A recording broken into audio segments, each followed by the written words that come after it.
행복을 찾아서. 이 시간에는 곽평화 목사님의 말씀입니다.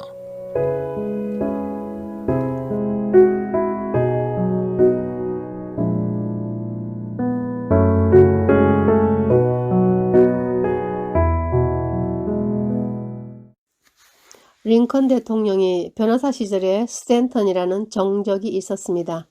1855년 링컨과 스탠턴은 특허권 분쟁에 관한 중요한 소송을 함께 맡게 되었습니다.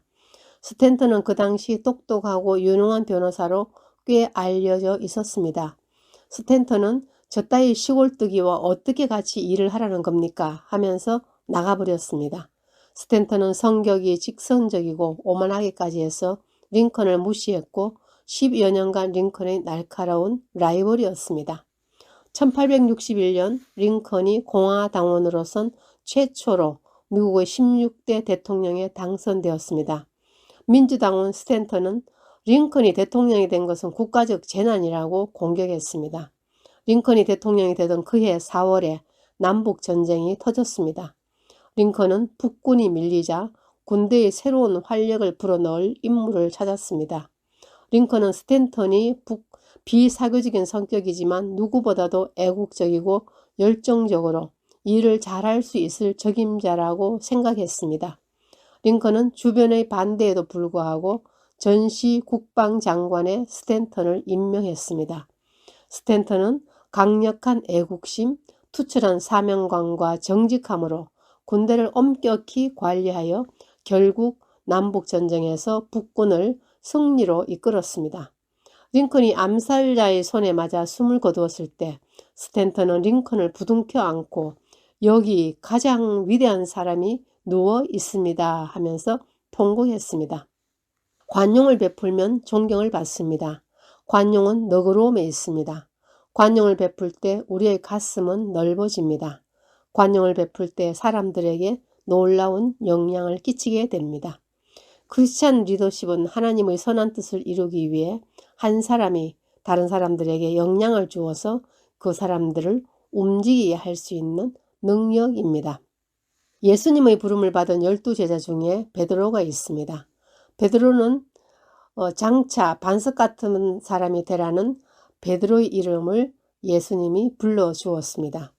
베드로는 제자로서 3년간 예수님과 동고동락하면서 제자의 훈련을 받았습니다. 그러나 베드로는 예수님이 잡혀가던 날 예수님을 모른다고 3번이나 맹세하고 저주까지 했습니다. 베드로는 자신의 나약함과 잘못을 깨닫고 통곡하며 울었습니다. 예수님이 부활하신 후에 어느 날 새벽에 고기 잡는 베드로를 찾아갔습니다.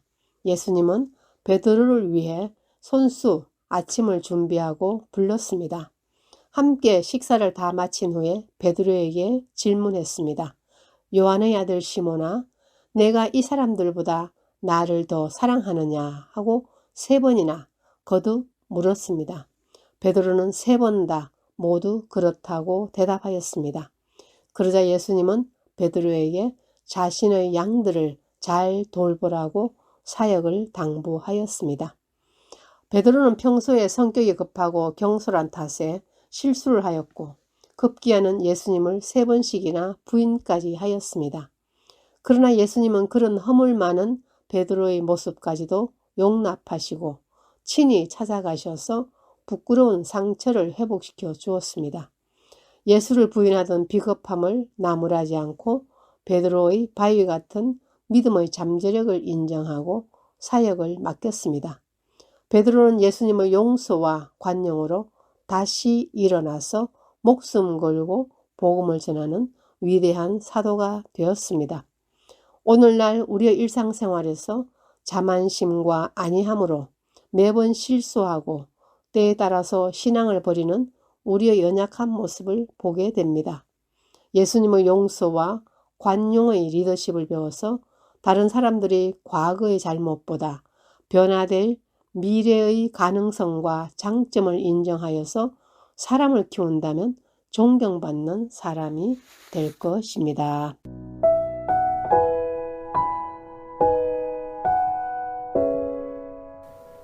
지금까지 행복을 찾아서 곽평화 목사님의 말씀이었습니다.